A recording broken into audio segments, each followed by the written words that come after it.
Gadis ini menyelam di kolam milik seorang mafia narkoboy yang akan dihabisinya.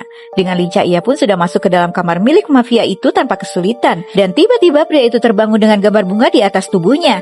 Ia pun bergegas keluar dan menemukan para pengawalnya yang sudah terkapar tak bernyawa. Saat melihat ke lantai kolamnya, ia pun meraih bunga Katalia itu dan menciumnya. Namun seketika Katalia muncul membuatnya terkejut dan menembakinya, tapi ternyata senjata itu tak berpeluru. Lalu bertanya apa yang diinginkan gadis itu. Yang dijawab Katalia jika ia ingin menghabisinya dan menembak kaki pria itu yang memohon agar gadis itu tak membunuhnya. Namun Katalia menembaki lantai kaca itu hingga pria itu pun terjatuh ke dalam kolam itu dan tewas. Dan tentu saja kematian salah satu bos mafia itu pun segera tersebar, di mana sang detektif segera menghubungi pria ini dan mengatakan kecurigaannya akan keterlibatan CIA dengan pembunuhan yang akhir-akhir ini marak terjadi. Karena setiap kali ia ingin mengakses informasi pembunuhan yang terjadi di Kolombia, selalu ditolak atas nama CIA.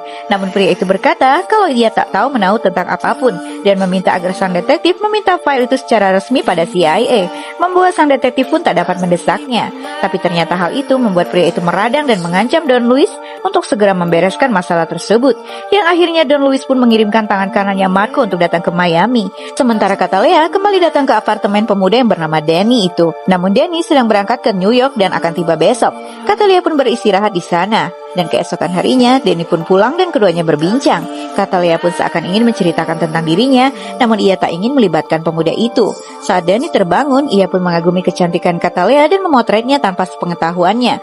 Namun tiba-tiba gadis itu terbangun dan bergegas akan pergi, seraya berkata jika ia harus segera pergi, membuat Danny tak bisa berbuat apa-apa. Gadis itu masih menjadi misteri untuknya, yang ternyata Katalia pergi menemui sang paman yang sudah menunggunya di perpustakaan itu.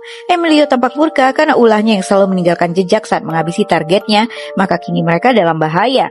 Katalia pun hanya terdiam saat sang paman meluapkan kemarahannya. Namun ia seakan tak peduli, bahkan merasa jika apa yang ia lakukan tak masalah, hingga membuat keduanya berdebat dan Emilio pun mengatakan jika mulai saat itu ia tak akan lagi memberikannya pekerjaan. Emilio pun mengatakan jika yang ia inginkan adalah gadis itu memiliki kehidupan yang jauh dari semua kehidupan kelam yang dimiliki orang tuanya termasuk dirinya, karena merasa tak seorang pun dalam keluarga mereka yang memiliki kesempatan untuk hidup damai.